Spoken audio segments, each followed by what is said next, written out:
சங்கீதம் 1ல் 2ஆம் அதிகாரம் 3வது அதிகாரத்தில் நம்ம ஒரு வசனத்தை பார்க்க போகிறோம்.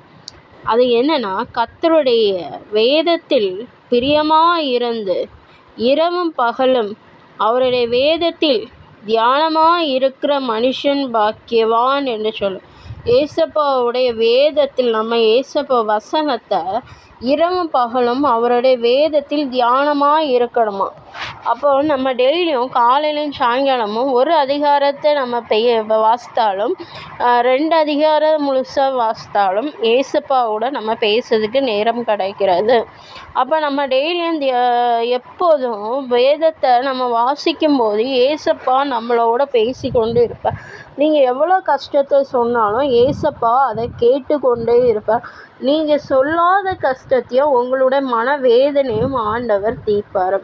அதனால கர்த்தருடைய வேதத்தில் எப்பவுமே ஏசப்பாவோட வேதத்தில் பிரியமாயிருங்க. இரவும் பகலும் அவருடைய வேதத்தில் தியானமாயிருங்க. அவரு கூட பேசுங்க.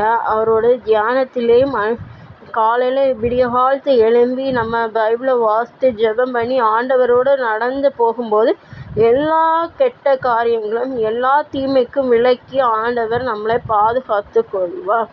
அவன் நீர்க்கால்கள் ஓரமாய் நடப்பட்டு தன் காலத்தில் கனியை தந்து இலை உதிரா மரத்தை போல் இருப்பான். அப்போ நம்ம அவர்களோட இப்போ நடக்கும்போது நீர்க்கால்கள் ஓரமாக ஒரு சேதம் நம்மளுக்கு ஒரு ஆபத்து வரும்னா அது ஓரமாய் தடுத்து நிற்பார். இப்போ நீங்கள் ஒரு இடத்துக்கு போகிறீங்கன்னா அதில் ஏதாவது ஒரு பிரச்சனை இருக்குன்னா அதை என்ன செய்வார், தன் ஓரமாக நம்மளுக்கு நடுவில் நின்று என்ன செய்வார்னா அந்த காரியத்தை தடுத்து நிறுத்துவார். தன் காலத்தில் கனியை தந்த அவருக்கு நீங்கள் பைபிள் வாசிக்கும் போது அவரே உங்களுக்கு எல்லா நன்மையும் செய்வார்.